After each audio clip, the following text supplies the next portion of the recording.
Welcome to week 2 of our study of the book of Daniel. Steve gave us a great introduction last week to the background to the book, and this week we'll be looking at chapter 2. As we go through the study, there will be some questions for you to think about, and hopefully we'll be able to discuss later on. A lot of people think that the Old Testament is a bit old hat, but I don't think it is. It can be perplexing, challenging, exciting, and at times downright odd. Chapter 2 of Daniel is quite pivotal. It contains some important truths about history from God's point of view. At times like these, I think we need a reminder of what God says about the future. And this chapter in Daniel is quite clear about that. The picture it shows us begins around 600 years before the birth of Jesus. It stretches through the intervening centuries and then moves into an unknown future, to a time when Christ is set to return to his kingdom on earth. Let's have a closer look at what was going on and then see what pointers it gives us for the future. It seems that Nebuchadnezzar was having one of those nights. I'm sure we've all had them from time to time. The king took his troubles to bed. He probably tossed and turned. He had a strange dream. And when he woke, he could remember some parts of it quite clearly. Do you know that feeling? He was so troubled that he needed some help to try and put it all together and to make some sense of it. So being the king, he turned to his advisors, his wise men, his counsellors, and his court magicians and astrologers. I wonder if he would have read his horoscope the next day in the Babylon Gazette if it had existed at the time, to see if that could shed any light on it. On this occasion, he made rather an unusual demand of his advisors.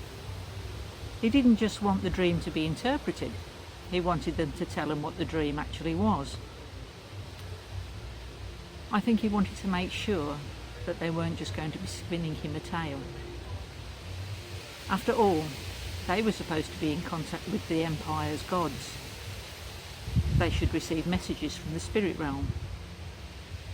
When they finally had to admit that they didn't believe there was a man on earth who could tell him what he wanted to know, Nebuchadnezzar was so angry that he gave orders for them all to be executed.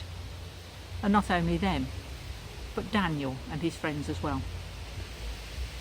The things that are brought into sharp focus here are that all the power, money and success in the world can still leave us helpless in the face of the unknown.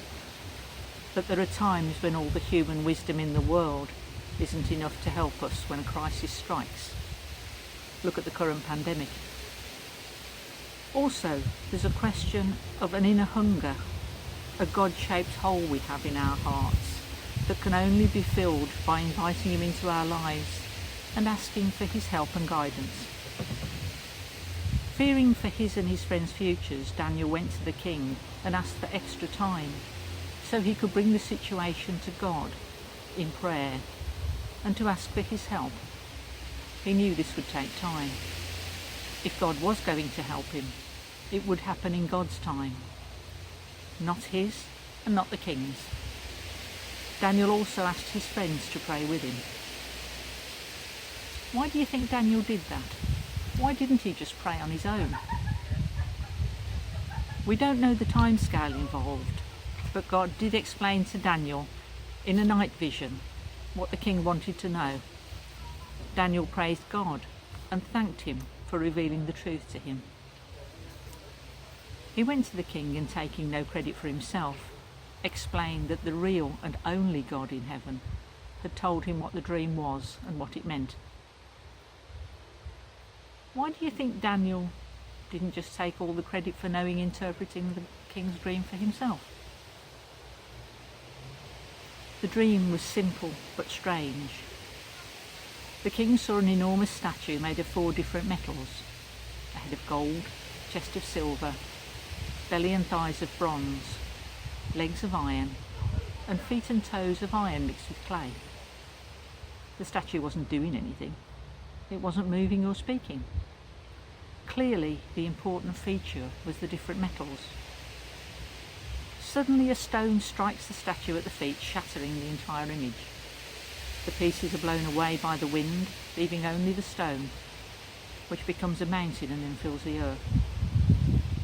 A pretty weird dream by all accounts. No wonder Nebuchadnezzar felt uneasy. No wonder he wanted to know what it meant. And what did it mean? Daniel told Nebuchadnezzar that the image represented 4 great kingdoms that would arise in succession to dominate the world. He told the king, "You are the head of gold," meaning that the Babylonian Empire was the first of these great empires. After Babylon, another kingdom would arise, represented by silver.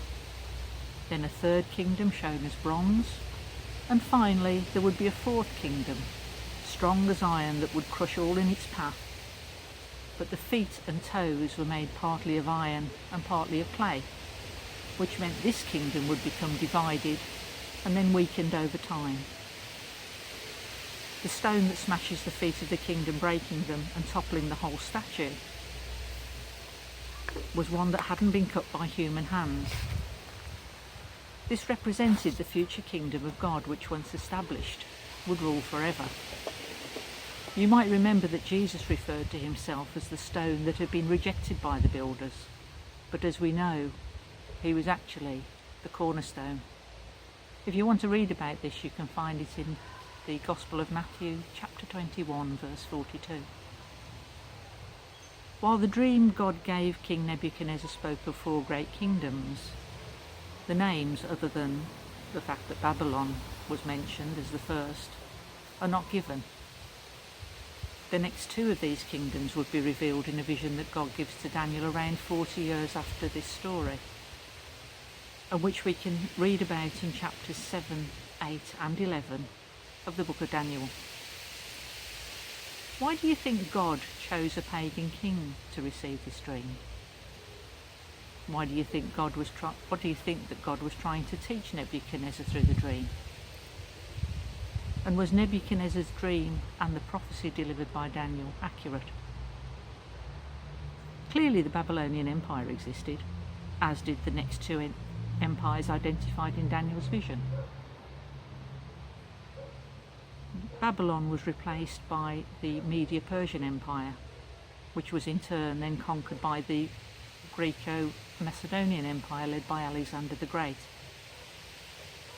Alexander's empire then was split into 4 after his death. And finally the 4th kingdom. History suggests that this was the Roman Empire, which absorbed the divisions one after the other. At the time, the Roman Empire was the greatest war-making machine the world had ever known. And as predicted by Daniel, it was incredibly strong, ruthless and cruel. And also is symbolised by the 2 legs of Nebuchadnezzar's image. The Roman Empire eventually divided into 2 factions. The western part ruled from Rome, and the eastern part from Constantinople, which is modern-day Istanbul. This empire, as we know, would then fall, and lots of other kingdoms and empires would rise. How could Daniel have known as far back as approximately 600 years BC that these 4 great kingdoms would develop in the future? And what does it mean for us today? Since we seem to spend so much time dreaming while we're asleep, do you think we should try harder to remember our own dreams in case God is trying to send us a message? God communicated through dreams quite a lot in the Bible. Apart from Daniel, who else had dreams in the Old and New Testaments? See which ones you can remember when you have some time, and then find them in your Bibles. Of course, God can communicate with us through a dream or a vision if he wants to, but in general, I'm not sure that he does it very often. King Solomon, also in the Old Testament, tells us it's more important for us to obey God's commands instead of looking for special messages from God in our dreams. And that's still a good advice for us now. Today, I think we're living in days of grace, when God's giving us as much time as we think we need to seek him out.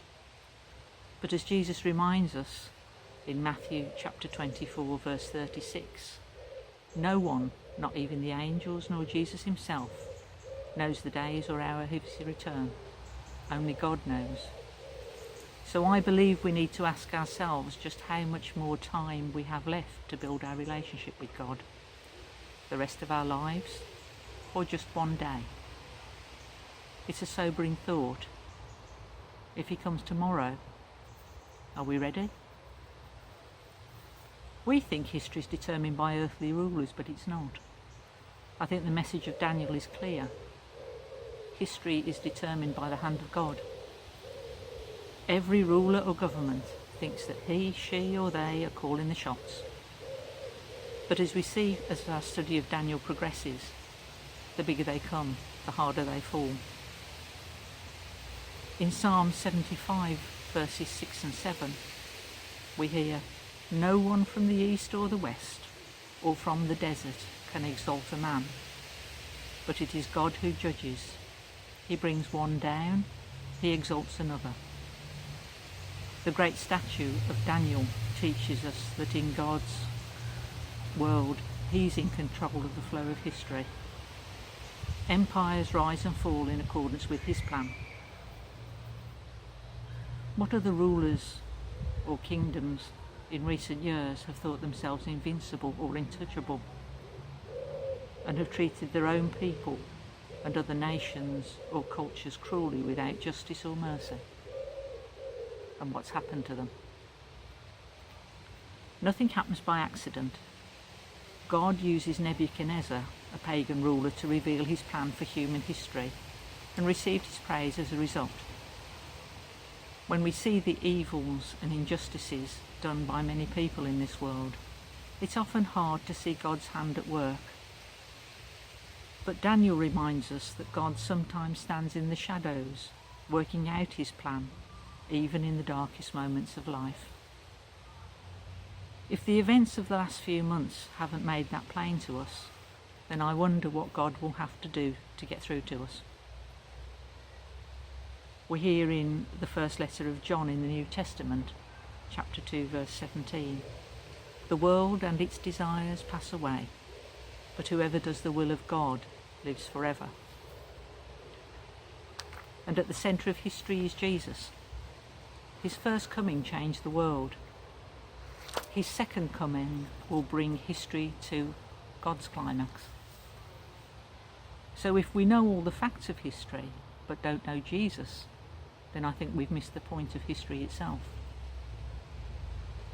As we come to the end of this part of Daniel, some of the questions we might ask. What's our relationship to the chief cornerstone of the universe, Jesus? Where do we stand in relation to him? Are we standing with our feet on the rock, stumbling over it on our way through life? Or is it in danger of falling on us and squashing us flat? How wise are the words that were said long ago? Only one life, 'twill soon be past. Only what's done for Christ will last. The world around us seems to be crumbling and may soon be gone. God help us to rebuild for eternity. Amen.